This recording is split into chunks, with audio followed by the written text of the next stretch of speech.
Salam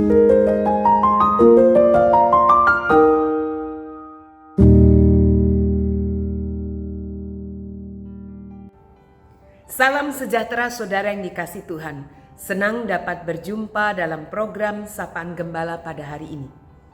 Ada perkataan yang mengatakan, jika cara-cara halus tidak berhasil, maka gunakanlah cara kasar. Itulah kira-kira yang terjadi pada orang-orang yang membenci Yesus. Saat itu Yesus mengusir setan yang menyebabkan seseorang menjadi bisu. Bukannya ikut senang, namun ada orang yang menuduh Yesus mengusir setan dengan kuasa Beelzebul. Inilah sifat sebagian manusia. Ketika orang lain mengalami suatu peristiwa yang menggembirakan, ada saja orang yang berusaha mencari sisi buruk atau negatif dari pengalaman itu. Ya, biasanya orang-orang seperti ini adalah orang yang tidak bahagia di dalam hidupnya.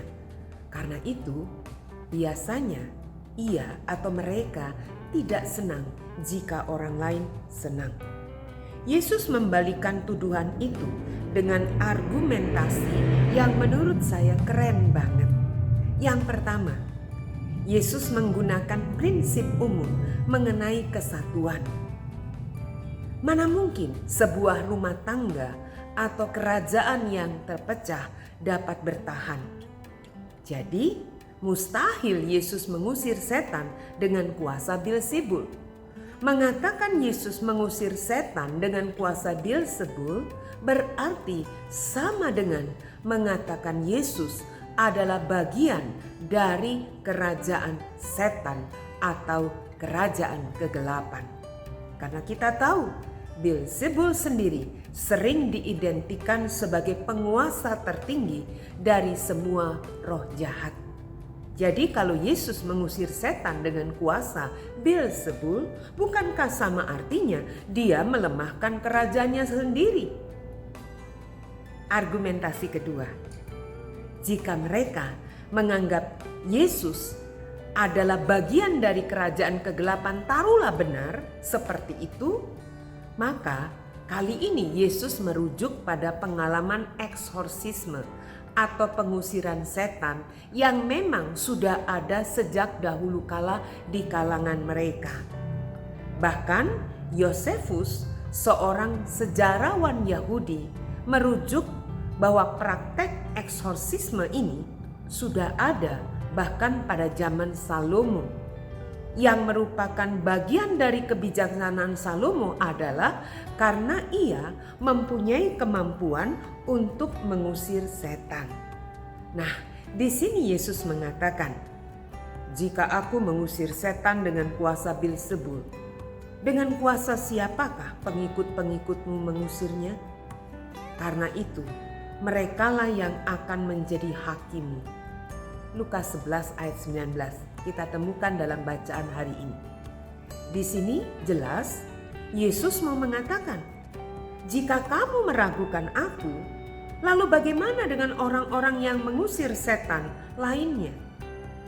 Orang-orang lain yang juga mengusir setan, apakah kamu juga akan mengatakan bahwa mereka menggunakan kuasa Beelzebul? Kalau itu yang mereka katakan, pasti mereka akan mengalami penolakan, kemarahan dari orang yang melakukan dengan benar-benar.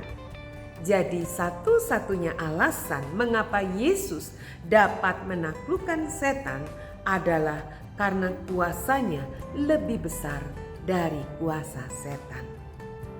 Saudara, pada akhirnya Yesus menggunakan kesempatan ini untuk menyampaikan kabar baik.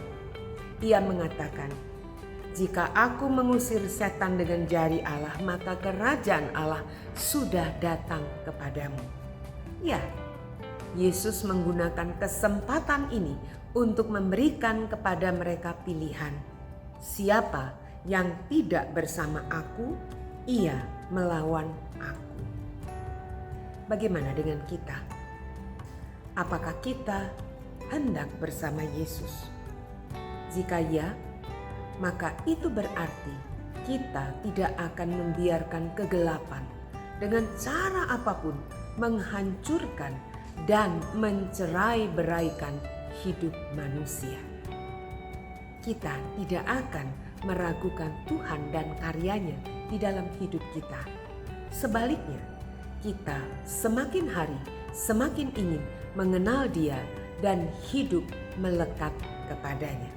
Jadi, Yesus yes, Beelzebul no.